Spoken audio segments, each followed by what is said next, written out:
திருச்சியில் இருந்து ஸ்ரீ குரு அகாடமி அப்படிங்கிற ஒரு நிறுவனத்தை வச்சு ஃபாலோ பண்ணிக்கிட்டு இருக்கிற என்னுடைய உயிர் நண்பரான VT விஜயகுமார் ஐயா அவங்களை வருக வருக என வரவேற்கிறோம். அதாவது நான் செவ்வாய் வேகத்தில் பேசினேன், அந்த வேகத்தோட செவ்வாய் நட்சத்திரக்காரே வராரு. அப்போ எவ்வளோ வேகமாக இருக்கும், அதோட வேகமாக இருக்கும்னு அர்த்தம். சரிங்களா? பேசு. அனைவருக்கும் வணக்கம். கேக்குதா? எல்லாரும் சாப்பிட்டீங்களா? தெம்பா இருக்கீங்களா? ரைட்.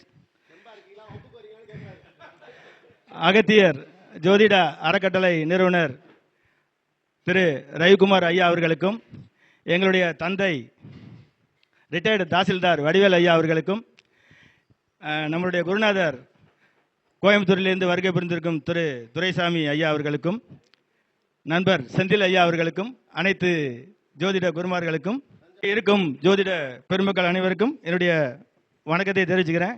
என் பேர் விஜயகுமார், திருச்சியிலேருந்து வர்றேன். ஸ்ரீ குரு ஜோதிட அகாடமி மற்றும் திருமண தகவல் மையம் வச்சுருக்கேன். சரிங்களா? ஆக்சுவலாக நான் ஒரு ஃபாரின் ரிட்டர்னு, வெளிநாட்டிலேருந்து தான் படிச்சுட்டு இப்போ ஒரு 3 வருஷமாக ஜாதகம் பார்த்துக்கிட்டு இருக்கேன். இந்த மாதிரி கருத்தரங்கமும் அவ்வப்போது திருச்சியில் நடக்கும். சரிங்களா? ஓகே. இன்னைக்கு ஐயா முன் ஜென்மத்தை பற்றி கொஞ்ச நேரத்துக்கு முன்னாடி பேசினாங்க.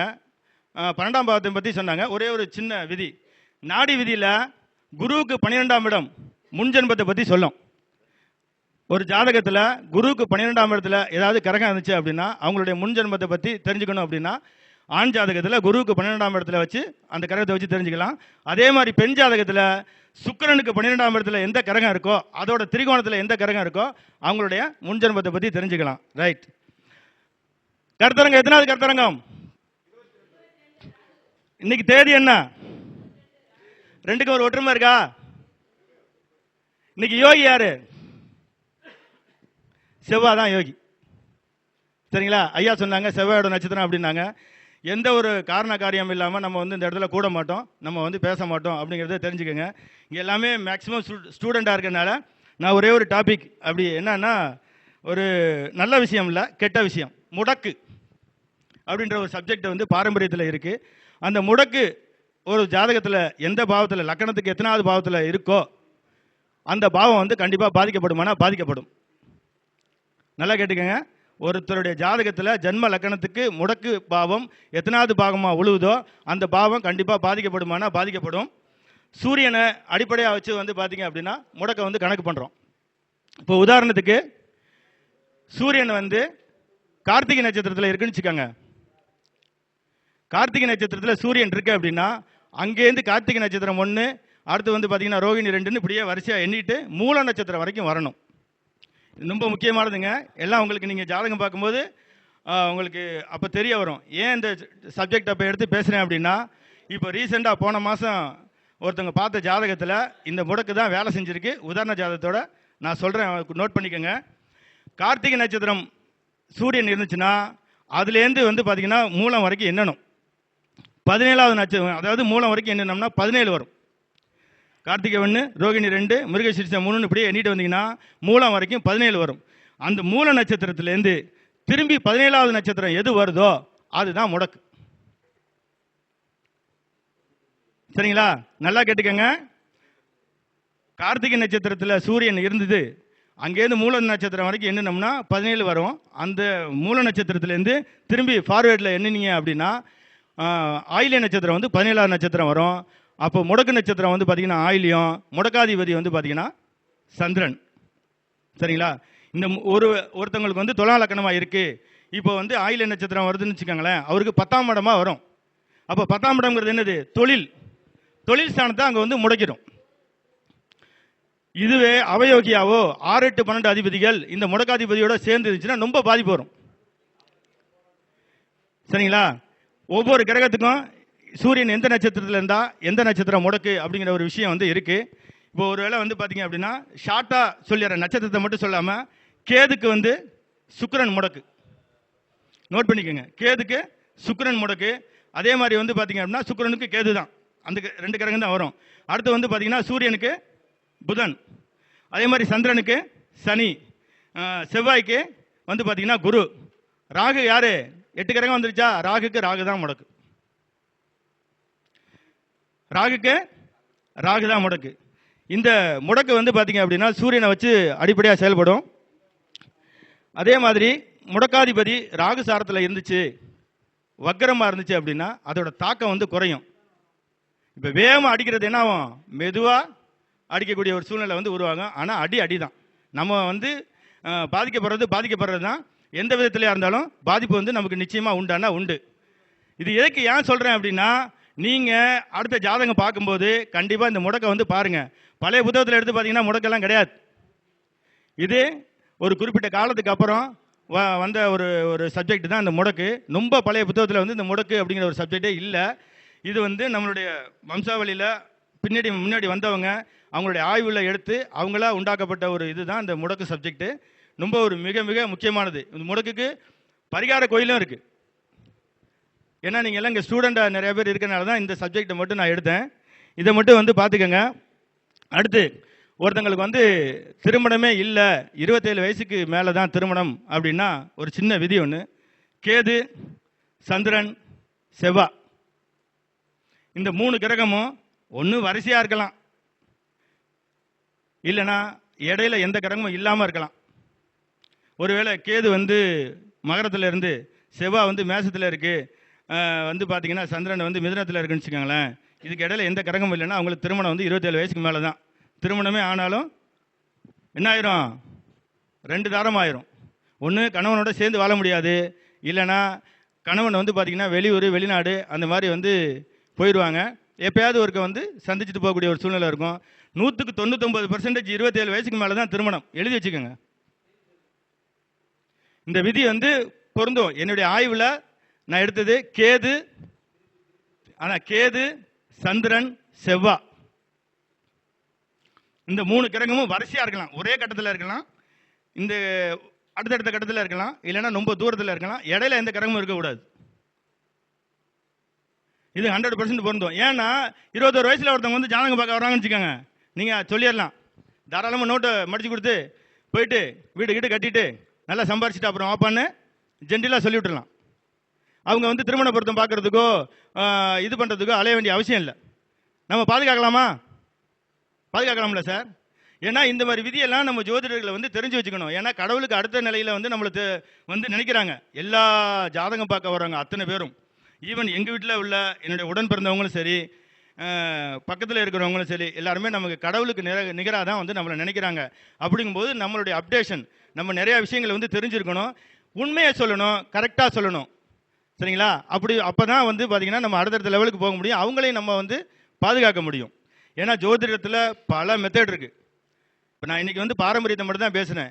எனக்கு கேபி தெரியும், நியூமராலஜி தெரியும், வாஸ்து தெரியும், அதே மாதிரி வந்து பார்த்திங்கன்னா நாடி தெரியும், ஜாமக்கோல் பிரசன்னம் தெரியும், பாகை முறை தெரியும், இப்போ நடக்கிற கடிகார பிரசன்னை முதற்கொண்டு எல்லாமே படித்து வச்சுருக்கேன். எந்த நேரத்தில் நமக்கு என்ன தேவையோ அதை எடுத்து நம்ம பயன்படுத்திட்டு சந்தர்ப்பத்துக்கு தகுந்த மாதிரி எடுத்து பயன்படுத்திட்டு போயிட்டே இருக்க வேண்டியதான். என்னுடைய கருத்து என்னென்னா, எல்லாத்தையும் படிச்சுக்கோங்க, நிறைய விஷயத்தை எழுதிக்கோங்க. ஒரு ஜாதகம் பார்க்க வரும்போது ஆனா பொண்ணான்னு ஃபஸ்ட்டு பார்த்துருங்க. அதுக்கப்புறம் நீங்கள் ஜாதகம் சொல்லுங்கள். ஒரு வெள்ளை பேப்பரில் எடுத்து தனியாக எழுதிருங்க. பிறந்த தேதி, நேரம், ஆனா பொண்ணா, என்ன தசா இருப்பு, என்னத்துக்காக பார்க்க வந்திருக்காங்க அப்படிங்கிற ஒரு சின்ன கின்ஸ் எடுத்துகிட்டு அதுக்கப்புறம் நீங்கள் சிஸ்டத்தில் போட்டாலும் சரி, இல்லை அந்த ஜாதகத்தை நீங்கள் ஓப்பன் பண்ணி பார்த்தாலும் சரி, உங்களுக்கு ஒரு தெளிவான ஒரு ஐடியா கிடைக்கும். ஏன் அப்படின்னா, நான் ஒரு ஆணோட ஜாதகத்தில் வந்து என்ன பண்ணிட்டேன், ஒரு பெண்ணோட ஜாதகத்துக்கு பலன் சொல்லிட்டேன். என்னுடைய வாழ்க்கையில் பட்ட அசிங்கம் ரொம்ப ஒரு மாதிரி அவமானமாக போயிடுச்சு. அதெல்லாம் நீங்கள் படக்கூடாது அப்படிங்கிறதுக்காக தான் இந்த விஷயத்தை வந்து சொல்கிறேன். என்ன சொன்னேன் அப்படின்னா, மாதவிடாய் சார்ந்த பிரச்சனை இருக்கும் அப்படின்ட்டேன். அவசர புத்தி, டக்குன்னு எடுத்தோன்னே ஆனா பெண்ணான்னு பார்க்கல. இது ஆன்லைனில் வந்து ஜாதகம், நேரில் வரல. சரிங்களா? ஆன்லைனில் பார்த்தோன்னே டக்குன்னு நான் சொல்லிட்டேன். அப்புறம் அவர் இல்லைப்பா இது நான் ஆணு அப்படின்னா, அப்புறம் பார்த்துட்டு சாரி சார் அப்படின்னு சொல்லிட்டு அப்புறம் திரும்பி சொன்னேன். ஏன்னா இந்த தப்பு நீங்கள் பண்ணாதீங்க, ஆனா பொண்ணான்னு ஃபஸ்ட்டு பார்த்துக்கோங்க. ஒருத்தங்க ஏன் அவர் வந்து என்னை ஏற்றுக்கிட்டாரு அப்படின்னா, சொல்லுங்க,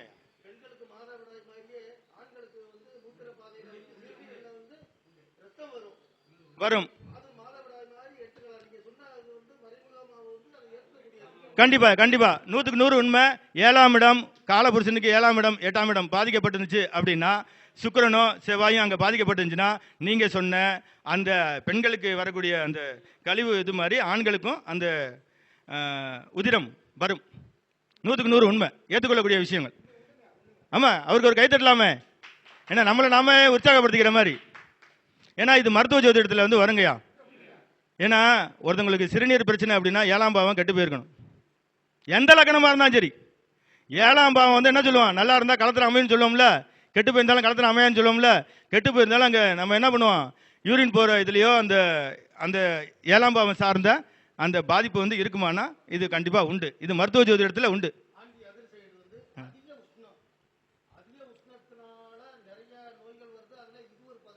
கண்டிப்பா செவ்வாயும் சூரியனும் சேர்ந்து ஒரு ஜாதகத்தில் இருந்து தசாபுத்தி நடத்தினாலோ இல்லை அவங்களுடைய சொந்த வீட்டில் மேசம் சிம்மம் தனுசில் எங்கே இருந்தாலும் சரி அவங்களுக்கு வந்து உடல் உஷ்ணமாக இருக்கும். அப்போ உஷ்ணம் சார்ந்த நோய் தான் வரும். சாப்பிடும்போது ஒருத்தவங்க சொன்னாங்க, கேன்சர் பற்றி பேசினாங்க.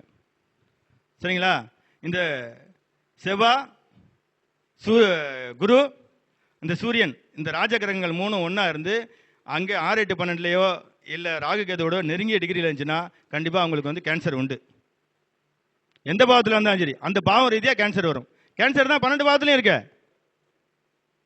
என்னங்க சார், ரத்தம் வந்து என்னது, ஓடாம கெட்டு போய் ஒரு இடத்துல அப்படியே நின்று அது அப்படியே வந்து கெட்டு போறது தான் கேன்சர். ஒரு குறிப்பிட்ட நாளைக்கு அப்புறம் அதை கத்தி வச்சு அறுத்து தனியாக எடுக்கணும். இல்லைன்னா அந்த செல்ஸை வந்து அப்படியே ஸ்பிரிட்டாக என்ன பண்ணுவோம், போயிட்டே இருக்கு நம்ம உடம்பு ஃபுல்லா. உங்களுக்கு விட கிடைச்சிருச்சா, சாப்பிடும்போது உள்ளதுக்கு விட கிடைச்சிருச்சா? ஏன்னா அவர் வந்து உஷ்ணத்தை எடுத்தாரு, அந்த உஷ்ணத்தில் உங்களுக்கு வந்து அதுக்கும் விட வந்துருச்சு. ரைட். தாமத திருமணத்துக்கு இந்த விதியை வந்து எடுத்துக்கோங்க. அதே மாதிரி வெளிநாடு போகிறதுக்கு ஒரே ஒரு விதியை மட்டும் சொல்லிட்டு முடிச்சுக்கிறேன். ஓடி போகிற திருமணங்களா? இல்லை, புதன் ராகு சந்திரன் இதே தான் ஒரே கடத்தில் இருக்கலாம், அடுத்தடுத்த கடத்தில் இருக்கலாம், இடையில எந்த கிரகமும் இருக்கக்கூடாது. புதனும் ராகுவும் சேர்ந்து இருந்து சந்திரன் பார்க்கலாம். இப்படிலாம் இருந்துச்சா ஓடி போயிடுவாங்க.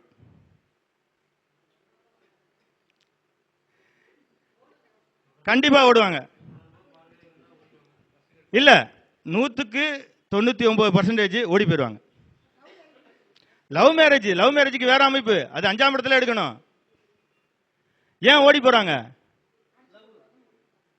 அங்கதான் நீங்க புராணத்தை படிக்கணும். பேசிக் படிக்கிற எல்லாருக்கும் ஒரு விஷயத்தை சொல்லிடுறேன், புராண கதையை வந்து நல்லா படிச்சுக்கோங்க. ஏன்னா கிரகக்காரங்கள் பாவகாரங்கள் எவ்வளோ நீங்க நல்லா படிச்சுக்கிறீங்களோ அந்த அளவுக்கு வந்து நீங்க மேல வர வர நல்லா பலன் சொல்ல முடியும். ஏன் வந்து புதனையும் சந்திரனையும் எடுத்தோம் அப்படின்னம்னா, சந்திரன் வந்து பார்த்தீங்கன்னா குருக்கிட்ட போய் ஒரு இது வாங்க போகும்போது ஒரு ஸ்டோரி ஒன்று வரும். அங்கே அவருடைய மனைவி தாராவோட சேர்ந்து தவறான ஒரு நடத்தையினால சந்திரனுக்கும் தாராவுக்கும் பிறந்த புள்ள தான் யாரு? புதன். வந்துருச்சுங்களா பாயிண்ட்? அப்ப என்ன பண்ணுவாங்க? ஓடி போயிடுவாங்க. குரு அடிச்சு துரத்தி விட்டாரு, ஓடி போயிருங்க அப்படின்ட்டு. நமக்கு மறப்பீங்களா? ஓடி போற ஜாதகம் வந்துச்சுன்னா கண்டிப்பா எடுத்தோன்னு என்ன பண்ணணும், திருமணத்துக்கு முன்னாடி அதை பார்க்கணும். ஏன் அப்படின்னா, நான் ஒரு ஜாதகத்தை பார்க்கும்போது 2 பேருக்கு தேதியெல்லாம் முடிவு பண்ணியாச்சு, எல்லாம் ரெடி ஆயிடுச்சு. இத்தனைக்கு யாருன்னா சொந்த சித்தப்பார் பொண்ணு. சரி நம்ம பொண்ணு தானே அப்படின்னு சொல்லிட்டு நான் மேலோட்டமாக பார்த்து தேதியெல்லாம் ஃபிக்ஸ் பண்ணியாச்சு. மாப்பிள்ளோடலாம் பார்க்க போகிறோம் என் செலவில். போய் பார்த்துட்டு வந்து 2ஆவது நாள் அந்த பொண்ணு ஏற்கனவே அவன் லவ் பண்ணவனோட ஓடி போச்சு. அதுக்கப்புறம் தான் எல்லா ஜாதகத்தையும் உட்காந்து எடுத்து ஆராய்ச்சி பண்ணி கன்ஃபார்ம் பண்ணது. இந்த விதியெல்லாம் நான் சொல்கிற விதி எல்லாமே என்னுடைய அனுபவத்தில் பெரியவங்க சொன்னதை ஒரு 100-200 ஜாதகத்தை செக் பண்ணி என்னுடைய ஆய்வில் எடுத்த விதி. சரிங்களா? அது மாதிரி அந்த இதெல்லாம் எடுத்துக்கோங்க. புதன் சந்திரன் ராகு எங்கே இருந்தாலும் சரி, ஒருத்தவங்க நட்சத்திரத்தில் இன்னொருத்தவங்க இருந்தாலும் சரி ஒரு 50% வேலை செய்யும். ஒரே கடத்தில் இருந்தால் 100%, 2 கரகம் இருந்து இன்னொரு கரகம் பார்த்தா 75%. கல்யாணத்துக்கு முன்னாடி ஓடி போயிடுவாங்க, கல்யாணத்துக்கு அப்புறம் புருஷனை துரத்தி விட்டுட்டு அதுக்கப்புறம் வேற கல்யாணம் பண்ணிக்குவாங்க. அவங்களோட ஜாதகத்தை பார்த்து இது வந்து நம்ம சொல்ற விதி வந்து பார்த்தீங்கன்னா பொதுவான விதிமா. அவங்கவுங்க ஜாதகம் ஒன்று இருக்குல்ல, லக்கண புள்ளி இருக்கு, 7ஆம் இடத்து புள்ளி இருக்கு, தசாபுத்தி இருக்கு, இவ்வளவு விஷயத்தை வந்து பார்க்கணும்ல. நம்ம பேசுறோம் அப்படின்னம்னா அதுக்கு ஒரு காம்பினேஷன் இருக்கும். ஐயா நடத்துறது 22வது கருத்தரங்கம், இன்னைக்கு தேதி 22, இன்னைக்கு 22/2/2026 கூட்டினோம்னா 16 வரும். 6 ஒன்னையும் கூட்டினா எதை பத்தி பேசிட்டு இருக்கோம்? ஜோதிடத்தை பத்தி பேசிட்டு இருக்கோம். கேது 7ஆம் நம்பரு. 7னா பொதுமக்கள். நான் இங்கேருந்து பேசிட்டு இருக்கேன், நீங்கள் வந்து கேட்டுட்டு இருக்கீங்க. 7 நல்லா இருந்தால் தான் ஆப்போசிட்டில் உள்ளவங்க நல்லா கேட்க முடியும். அந்த மாதிரி எந்த ஒரு விஷயத்துக்கும் காரண கருத்தாக இருக்குது. நல்லபடியாக ஜாதகம் பாருங்கள். எனக்கு வந்து வாய்ப்பளித்தமைக்கு திரு அகத்தியர் ஐயா அவர்களுக்கும் இங்கே அவையில் வீட்டிற்கும் அனைவருக்கும் மிகப்பெரிய ஒரு நன்றியை தெரிவிச்சுக்கிறேன். எங்களுடைய இன்ஸ்டியூட்டில் அடுத்த மாதம் 7ஆம் தேதியும் 8ஆம் தேதியும் திரு ஆறுமுகம் ஐயா வந்து கேபி உயர்கணித சாரஜோதிட வகுப்பு வந்து எடுக்கிறாங்க. நீங்கள் 2 நாள் 2000 ரூபா தான், அங்கேயே தங்கிக்கலாம். தங்குற வசதி உண்டு, மதிய வேலை உணவு உண்டு, 2 வேளை தேநீர் வேறு உண்டு. நீங்கள் படிக்கணும்னு ஆசைப்பட்டீங்க அப்படின்னா கண்டிப்பாக என்னை வந்து கான்டாக்ட் பண்ணுங்கள். பேர் விஜயகுமார், திருச்சி துவாக்குடி. என்னுடைய ஃபோன் நம்பர் வந்து பார்த்தீங்கன்னா 89 39 16 55 60. மறுபடியும் சொல்கிறேன், 89 39 16 55 60. என் பேர் வந்து விஜயகுமார். 16 சார், 16. இன்னைக்கு சொன்னேன்ல கூட்டுத்தொகை 16 வந்துருச்சுங்களா? ஏன்னா இந்த மொபைல் நம்பரை வச்சு ஒரு விஷயத்தை சொல்லிவிடலாம். எப்படி? ஜாதகமே தேவையில்ல. நீங்க வச்சிருக்கீங்க பாத்தீங்களா நம்பரு, அந்த முதல் 2 நம்பர் உங்களை சொல்லும், அடுத்த 2 நம்பர் உங்க பொண்டாட்டியை சொல்லும், கணவனும் மனைவியை சொல்லும். அடுத்த 2 நம்பர் வந்து பாத்தீங்கன்னா நீங்க செய்யக்கூடிய தொழிலை செய்யும். அடுத்த 2 நம்பர் வந்து பாத்தீங்கன்னா உங்களுடைய சொத்து சொல்லும். அதுக்கு அடுத்த 2 நம்பர் இருக்குல்ல, அதை எதை சொல்லும்? உங்களுடைய குழந்தைய சொல்லும். எல்லாத்தையும் கூட்டினீங்கன்னு வச்சுக்கோங்க, எதை சொல்லும்? உங்களுடைய குடும்பத்தை சொல்லும். ஒரு ஜாதகமே இல்லாம வரக்கூடிய போன் நம்பரை மட்டும் வச்சு பலன் சொல்ல முடியுமானா சொல்ல முடியும். தெளிவா சொல்லிடலாம். என்ன நிலையில வந்திருக்காங்க, என்ன மாதிரி வந்திருக்காங்க, இந்த நம்பர் எப்போ வாங்கினாங்க, அதுலேருந்து எவ்வளோ கடன் இருக்கு, அவர் சொந்த தொழில் செய்கிறாரா செய்யலையா, மனைவி அண்டி இருக்காரா, பொண்டாட்டி தாசனா, இல்லை புருஷனை வந்து சொல்றத மனைவி கேட்குறாங்களா, இப்படி நிறையா விஷயங்கள் இருக்கு. மொபைல் நம்பரையும் வச்சு நம்மளால வந்து பலன் சொல்ல முடியும். ஏன்னா இன்னைக்கு கூட்டினா 16 வந்துச்சு, என் ஃபோன் நம்பரும் 16 வந்ததுனால தான் சொன்னேன். சரிங்களா? நன்றி நன்றி, வாழ்க வளமுடன். வெளிநாட்டுக்கு வந்து பார்த்தீங்க அப்படின்னா நிறையா விதி வந்து இருக்கு. ஏன்னா ஐயா நிறையா விதி சொல்லியிருக்காங்க. எனக்கு தெரிஞ்ச ஒரு விதியை நான் சொல்றேன். ஜென்ம லக்கணத்துக்கு சார், ஜென்ம லக்கணத்துக்கு 2ஆம் இடமோ 8ஆம் இடமோ 12ஆம் இடத்துல சுக்கிரன் குரு இந்த 2 கிரகம் இருந்தாலோ இல்லை பார்த்தாலோ கண்டிப்பாக அவங்களுக்கு வெளிநாட்டு யோகம் உண்டு, வெளிநாடு போயிட்டு வருவாங்க. இது ஒரு விதி. இன்னும் நிறைய விதி இருக்கு, இந்த விதியும் எடுத்துக்கங்க. ஏன்னா நான் வெளிநாட்டிலேருந்து வந்ததுனால ஏன் ஜாதகத்தில் 2ஆம் இடத்துல இருக்கு. நிறைய வெளிநாட்டில் இருக்கிறவங்க கிட்டத்தட்ட ஒரு 100 ஜாதகத்துக்கு மேலே வச்சிருக்கேன். எல்லா ஜாதகத்திலையும் வந்து பார்த்தோம்னா இந்த விதி கரெக்டாக பொருந்தது. எந்த ஜாதகத்தில் வேணா செக் பண்ணி பாருங்க. செக் பண்ணிட்டு கரெக்டாக வந்துச்சுன்னா அந்த யூடியூப்ல வரக்கூடிய வீடியோவில் பின்னாடி கமெண்ட் பண்ணுங்க. கரெக்டாக இருந்துச்சா இல்லையா, வரலனாலும் நீங்கள் கமெண்ட் பண்ணுங்க, அதுக்கு என்னவோ விளக்கம் கொடுத்துடலாம். நன்றி நன்றி ஐயா, வாழ்க வளமுடன்.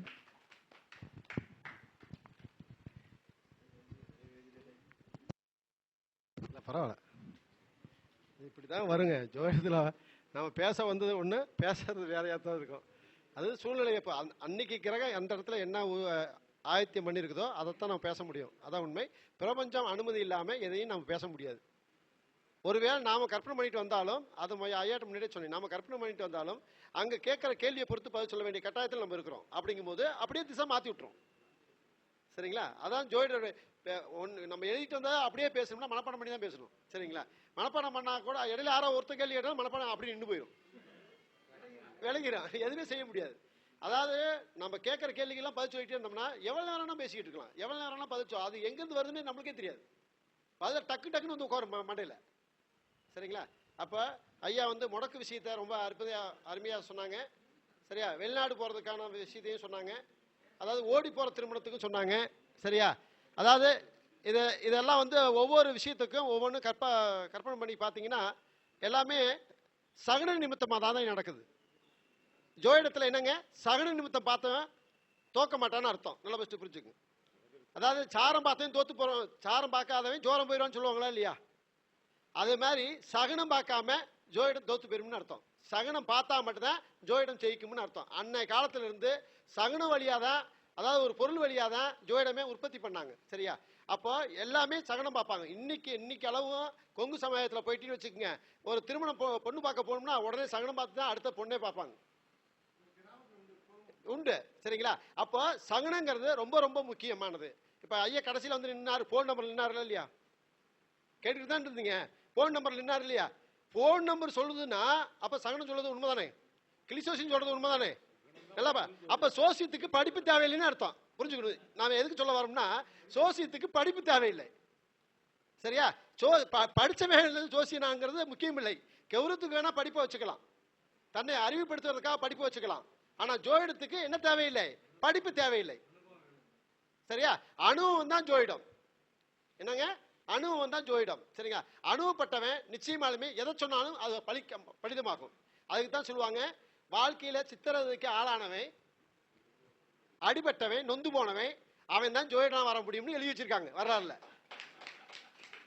ஏதோ ஒரு 2ஆம் இடம் கெட்டு போனவன் தானே ஜோயிடமாகும்னு எழுதியிருக்காங்க, வரலாறுல இருக்குதுல்ல.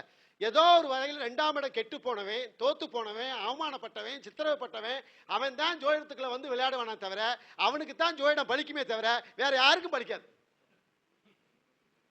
சரியா? இப்ப நாம வந்திருக்கிறோம், ஏதோ ஒண்ணு இழந்துட்டு தான் இந்த இடத்துக்கு வந்திருப்போம். நல்லா புரிஞ்சுக்க. ஆனா இன்னைக்கு அதெல்லாம் தெரியாது யாருக்குமே. நாம ஜோயிட இந்த இடத்துல நம்ம என்னவா நிக்கிறோம்? கடவுளா நிக்கிறோம். எல்லாத்துக்கும் மக்கள் இடத்துல ஜோயிடர்கள் எல்லாம் என்னவா நிக்கிறோம்? கடவுளா நிக்கிறோம். கருவறையா, கோயிலுக்குள்ள இருக்கிற கருவறையா நிக்கிறோம். நல்லா பெஸ்ட் புரிஞ்சுக்க. அப்ப அந்த கருவறையா அந்த இடத்துல பிடிக்குன்னா அந்த தெய்வம் எத்தனை சித்திரவதைக்கு சொல்லுவாங்க நிறைய பேர். சாய்பாபா, இந்த சாய்பாபா தெய்வம் வந்து இப்ப அவரு ஒரு மனிதர், அவரை வந்து தெய்வமா வச்சுக்கிட்டு இருக்காங்கல்ல. அவங்கள்ட்ட நான் சொல்ற விஷயம் என்னன்னா, பேருக்கு முன்னாடி நிறைய பேர் சாயின்னு வச்சுக்கிறாங்க. அப்படி வச்சீங்கன்னா அவர் எந்த வாழ்க்கையெல்லாம் சித்திரப்பட்டாரோ அதெல்லாம் நீ சித்திரப்பட்டதுக்கு அப்புறம் ஜெயிக்க முடியும். புரிஞ்சுக்குங்க. அதான் உண்மையான விதியாதான். இதான் சகன நிமித்தங்கிறது. சரியா? ஒவ்வொரு விஷயத்தையும் நம்ம அணிவிக்கிறோம், போறோம் வரோம். அப்படின்னா இப்ப போறோம், வெளியில போறோம், விரவு கட்ட ஒருத்தர் தூக்கிட்டு வரான்னா வச்சுங்க, விரவு கட்டுனா யாருங்க? ராகுன்னு அர்த்தம். ராகுனா பணம்னு அர்த்தம் அந்த இடத்துல. நல்ல பெஸ்ட் புரிஞ்சுக்குங்க. அப்ப அந்த விரவு கட்ட தூக்கி பார்த்துட்டீங்கன்னா அந்த காரியத்துக்கு நீ போகக்கூடாதுன்னு அர்த்தம். போகும்போது இடிச்சிருச்சு, தலையை இடிச்சிருச்சு அப்படின்னா என்னது? செவ்வான்னு அர்த்தம். சரியா? அப்ப என்ன செய்வாங்க? அதை மறைக்கிறதுக்கு தான் சகுன நிமித்தமா தண்ணி குடிச்சிட்டு போப்பா அப்படிம்பாங்க. இருக்கா இல்லையா? அப்ப ஜோயிடம் வந்து சகுன நிமித்தமா கிளிசோசியம் மூலமா நிறைய விஷயங்கள் பதிவாயிருச்சு. ஆனா அதுக்கெல்லாம் படிப்பு தேவையில்லை, அனுபவம் தான் தேவை. சரிங்களா? அதனால தயவு செய்து சொல்றேன், படிச்சுட்டு ஒரு விஷயத்தை செய்யறதை விட, அதாவது நிறைய பேர் என்ன செய்யறாங்கன்னா, படிச்சவன் தான் ஜோதிடர் ஆகணும், படிச்சவன் தான் வரணும் அப்படின்னு முன்னுரிமை நிறைய படுத்துறாங்க. அப்படிலாம் இல்லை. அது படிப்பு தேவையில்லை, அனுபவம் தேவை, புத்தி தேவை. சரியா? ஞானத்து வழியா தான் ஜோயிடம் வந்துச்சுங்க. ஞானம் தான் கேது பகவான். கேதுனா ஞானமா? அப்ப அவர் தான் ஜோயிடத்தை கொண்டு வந்தார். புத்திங்கிறது யாருங்க? புதன். புத்தினா யாருங்க? புதன். அறிவு கிடையாது அது. புதன்னா புத்தி தான். அதாவது குரு தான் என்னது? அறிவு. குரு தான் என்னதுங்க? அறிவு. இப்ப சனின்னு ஒரு கிரகம் இருக்குது. ஒவ்வொரு கிரகத்துக்கும் ஒரு சொல்யூஷன் கொடுத்துருப்பாங்களா இல்லையா? இப்ப நானே பேசிக்கிட்டு மேடை இது பண்ண முடியாது. அதனால ஐயா பேசுனதுக்கு ரொம்ப நன்றி. சரியா? ரொம்ப அற்புதமான கருத்துக்களை பேசிட்டார். நிறைய விஷயத்தை எனக்கு தூண்டி விட்டார் என்னைய. சரியா? அதுக்கான வாய்ப்பு கொடுத்ததுக்கு ரொம்ப நன்றி ஐயா. சொல்லுங்க. டாபிக் வந்து மாறி போச்சு. முடக்க பற்றி பேசிட்டு வேற எங்கேயே போயாச்சு. ஒரே ஒரு உதாரண ஜாதகம் 3/7/1981. சரிங்களா? முடக்க பற்றி சொன்னேன்ல, எந்த இடம் முடக்கா வந்துச்சுன்னா அந்த இடம் பாதிக்கப்படும் சொன்னேன்ல. இந்த ஜாதக தேதியை மட்டும் நோட் பண்ணிக்கோங்க. 3/7/1981. அவர் வந்து பார்த்தீங்கன்னா துலாம் லக்கணம். ஜாதகர் வந்து வெளிநாட்டில் இருக்காரு. அவருக்கு வந்து சூரியன் எங்கே இருக்காருன்னா திருவாதிரை நட்சத்திரத்தில் இருக்கார். எங்க? லக்கணத்துக்கு 9ஆம் இடத்துல இருக்காரு. அப்போ முடக்கு வந்து எந்த பாவத்தில் வந்து உழுவுதோ அந்த பாவம் பாதிக்கப்படும் சொல்லியிருக்கேன். ராகு தான் முடக்கு.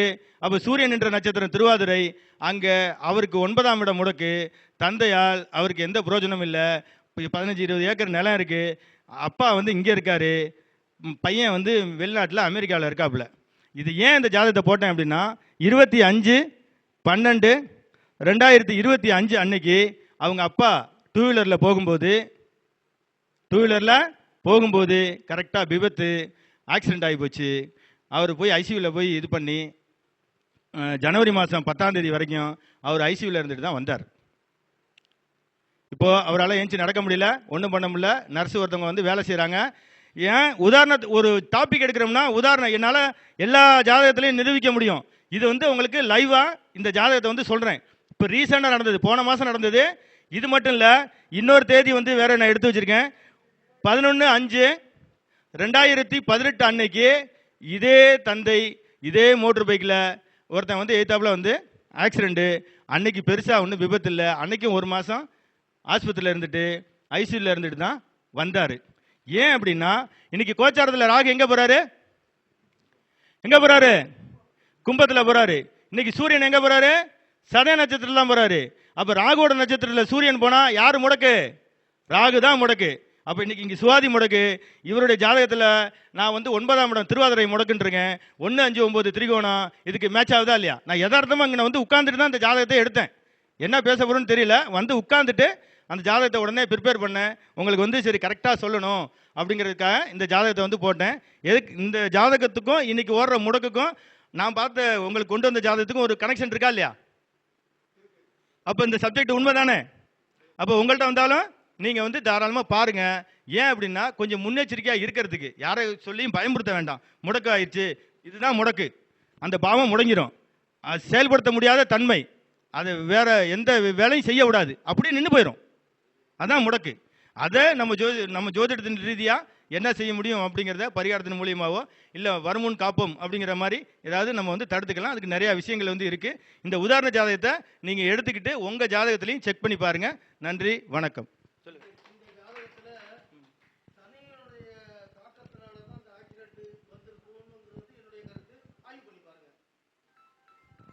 அது என்னன்னா கோச்சாரத்தில் ராகு வந்து கும்பராசியில் வந்துட்டார்.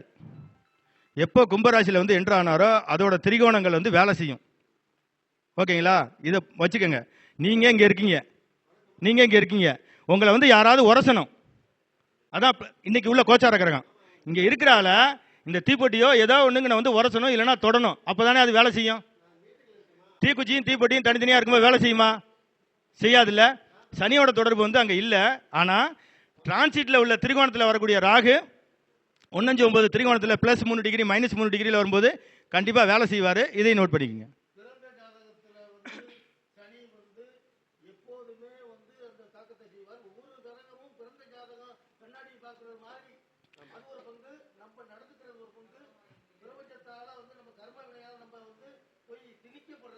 ஏற்றுக்கலாம். சனி தான் கர்ம வினை. சனியோட அவருக்கு வந்து துலா லக்னம் 12ஆம் இடத்துல சனி இருக்காரு. 10ஆம் பார்வையா வந்து மிதுன ராசியை பார்க்குறாரு. கரெக்ட்.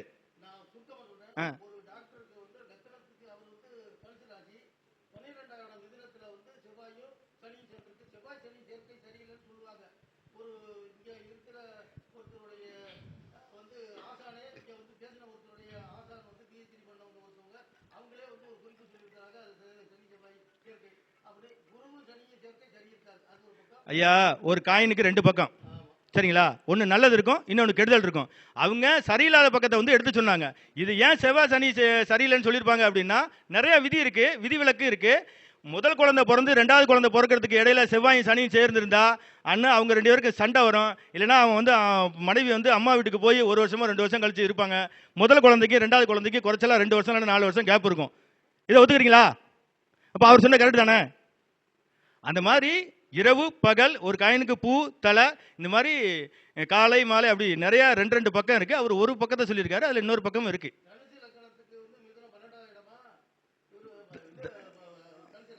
சரி.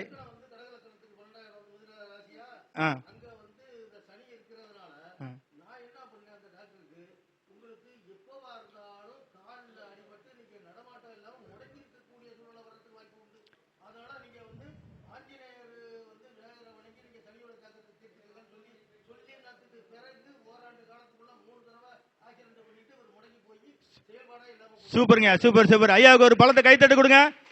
அவர் சொன்ன விஷயம் டாக்டருக்கே முடங்கி போயிருக்குன்றிருக்காரு. இங்க முடக்கத்தை பத்தி பேசிட்டு இருக்கோம், முடங்கி போயிருச்சுட்டாரு. அவரே உண்மையை ஒத்துக்கிட்டாரு. 12ஆம் இடத்துல கால் சனியை பத்தி பேசிட்டு இருக்காரு. கால் பாதத்துல காலில் முடங்கி போச்சு. கால் 12ஆம் இடம் அவருக்கு சுத்தமா செயல்படல, வேலை செய்யல. பொறுப்பு வந்துருச்சா? இந்த மாதிரி ஐயா சொன்ன மாதிரி ஜோதிடம் ஒன்று தொட்டா ஒரே ஆளு பொழுதுனைக்கும் பேசலாம். எப்படி? ஒரு லக்கணத்தை பாவத்தை மட்டும் 1 வாரத்துக்கு பேசலாம். அந்த ஃபர்ஸ்ட் டிகிரியை மட்டும் வச்சு 1 மாசம் பேசலாம். இப்படி பேசிக்கிட்டே இருக்கலாம். வாய்ப்பளித்தமைக்கு நன்றி. அதிக நேரம் எடுத்துக்கிட்டு நினைக்கிறேன், மன்னிச்சுக்கோங்க. நன்றி. வாழ்க வளமுடன்.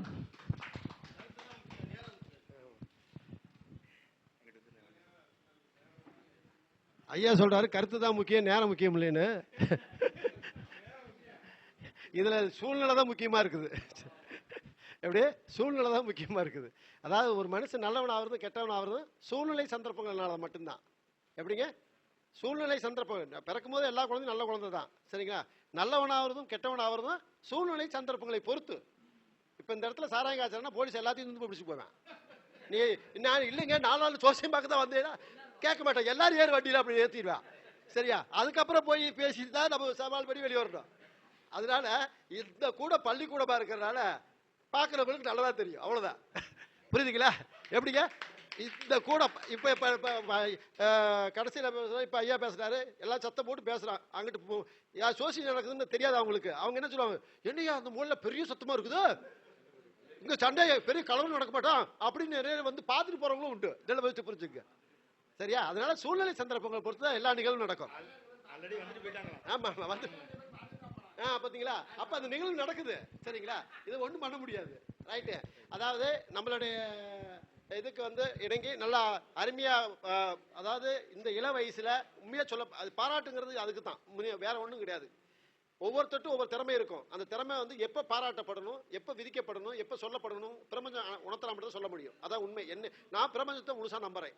பிரபஞ்சம் மூலம் தான் எல்லாருமே இயங்குறோம். இதான் நிதர்சனமான உண்மை. நல்லா வச்சு புரிஞ்சுங்க. அந்த அடிப்படையில் இப்போ குறுகிய காலத்தில், அதாவது ஆனால் அதுக்கான உழைப்பு வந்து பார்த்தீங்கன்னா நிறைய நாள் இருந்திருக்கு. கிட்டத்தட்ட 10-15 வருஷமா 20 வருஷமா பக்கமாகவே இருந்திருக்குது. ஆனால் இன்னைக்கு குறுகிய காலத்தில் தான் வெளியே விஜயகுமார யார், அப்படி அவருக்குள்ள என்ன திறமை இருக்கு, அவர் எதுக்காக பாடுபடுறார் அப்படிங்கிற விஷயத்த இன்னைக்கு பிரபஞ்சம் என்ன செஞ்சிருக்கு, தட்டி எழுப்பிச்சு உட்கார வச்சிருக்குது. அதுக்கான கருத்தை, அதாவது இது வரைக்கும் என்ன அனுபவத்தில் ஒரு ஜோயிட் ஆபீஸை 20,000 வாடகையில் 1 லட்சம் 2 லட்சம் அட்வான்ஸ் கொடுத்து ஆபீஸை ஓபன் பண்ணி வருவாங்க மக்கள், நாமளும் சொல்லி தருவோம் நடத்துவோம் அப்படிங்கிற முழு நம்பிக்கையோட அது செஞ்சிருக்காரு. அதுக்கு ஒரு வளர்த்த கரகோஷம் கொடுக்கணும் கண்டிப்பாலுமே, சரிங்களா? இப்ப 2 நாளுமே அவர் ரூம்ல தான் தங்கி இருந்து தான் இங்க வந்து நாங்க பயணிச்சுட்டு போறோம், சரிங்களா? அதுக்காக நான் என்ன கர்மா செய்ய போறேன்னு தெரியாது. கண்டிப்பா ஏதாவது ஒன்று செய்வேன் நிச்சயமாலுமே. அதாவது ஏங்க யார்கிட்டையுமே எதிர்பார்க்க கூடாதுங்க. எதிர்பாராம செய்யறதுக்கு பேர் தான் உதவின்னு சொல்லி வச்சிருக்கேன். ஆனா அந்த உதவி என்னைக்கா ஒரு நாளைக்கு எதிர்பாராம நம்மளுக்கு உதவும். அதாவது இந்த சிறு வயதுல இவ்வளவு தூரம் வளர்ந்து வந்திருக்கிறது ரொம்ப பாராட்டுக்குரிய விஷயம், சரிங்களா? இதை எவ்வளவு சோதனை வந்தாலும், எவ்வளவு சோதனைகள் இல்லாம எந்த வெற்றி படியும் இல்லை. சண்டை இல்லாம வெற்றியே கிடையாதுங்க. சண்டைக்குள்ளதான் வெற்றியே இருக்குது, சரிங்களா? அதாவது போட்டிக்குள்ளதான், பொறாமைக்குள்ளதான் போட்டியே இருக்குது, சரிங்களா? போட்டிக்குள்ளதான் வெற்றியே இருக்குது, சரிங்களா? எதுவுமே வெற்றி பெறணும்னு நினைச்சுதான் ஒவ்வொரு விஷயமும் நம்ம செய்யறோம். இவரு ராகு யோகி, எனக்கு ராகு யோகி, அதனால என்னையும் அவரையும் அழைச்சிருக்க மாட்டோம், சரிங்களா? பிரபஞ்சம் சம்பந்தம் இல்லாம எனக்கு இன்னைக்கு அவர் சொன்ன மாதிரி 22ஆம் தேதி 22ஆம் நம்பரு இது எல்லாம் நாங்க பிளான் பண்ணி நாங்க செஞ்சோம், சரியா? ஆனா அது அவருக்கு தெரியாதுல்ல. ஆனா இப்ப அந்த 22 நாள் ராகு வருதுனால ராகு இன்சிலே ஆரம்பிக்கிறோம். அதனால இந்த 22 வச்சே ஆகணும். அமாவாசை அது மூர்த்த நாள் வேண்டாம் அப்படின்ட்டாங்க. நான் அதெல்லாம் வேணாம், நம்மளுக்கு ராகு சமைச்சிட்டேன் வச்சிருவோம். அப்புறம் நம்ம பார்த்தா 24 வெள்ளிக்கிழமை நடத்துறதுக்காக தான் இவ்வளவு வேகமா நடத்திட்டு இருக்கோம். நம்ம இங்க வந்து 20 பேர் வந்தாலும் கருத்து நடத்திடணும் அப்படின்னு சொல்லி தான் இங்க முடிவு பண்ணது. கூட்டம் வரும்னு நினைச்சிருந்தா சென்னை, அதாவது தஞ்சாவூராட்சி எனக்கு தெரிஞ்ச உறவினர்கள் இருக்கிறாங்க. ஆனா சென்னையில யாருமே கிடையாதுங்கய்யா. 150 பேர் வந்து கருத்தரங்கு நடத்தணும். சென்னையில இருக்க வந்திருக்காங்க, சரிங்களா? அங்க ஐயா வந்திருக்காரு. அதாவது அங்க 150 பேர் பக்கம் எல்லாம் இவங்களாம் வந்திருந்தாங்க. ஐயா எல்லாம் வந்து வடிவேல் ஐயா வந்திருந்தாங்க, எல்லாமே வந்தாங்க. ஆனால் அங்க யாருமே அறிமுல்லாத இடம். அந்த இடத்துல அந்த அளவுக்கு வாய்ப்பு கொடுச்சுன்னா பிரபஞ்சம் இங்க எந்த அளவுக்கு கொடுத்துருக்கோம், இன்னும் பிரமாதமா கொடுக்கும் கண்டிப்பாலுமே. ஆனா நாங்க எதிர்பார்க்கல 10 பேர் இருந்தா போதும் நடத்தலாம் அப்படிங்கிற மாதிரி முடிவுக்கு வந்தோம். போன வாட்டி ஸ்டூடெண்ட் வந்ததை வச்சு அப்படி கருத்து நடத்திக்கலாம் அப்படின்னு சொல்லி ஐடியா பண்ணதான் இந்த கருத்தரங்கம். இதுக்கே இந்த அளவுக்கு சிறப்பாக பண்ணியிருக்காங்க அப்படிங்கிறத ரொம்ப பெருமையாக நான் வரவேற்கிறேன்.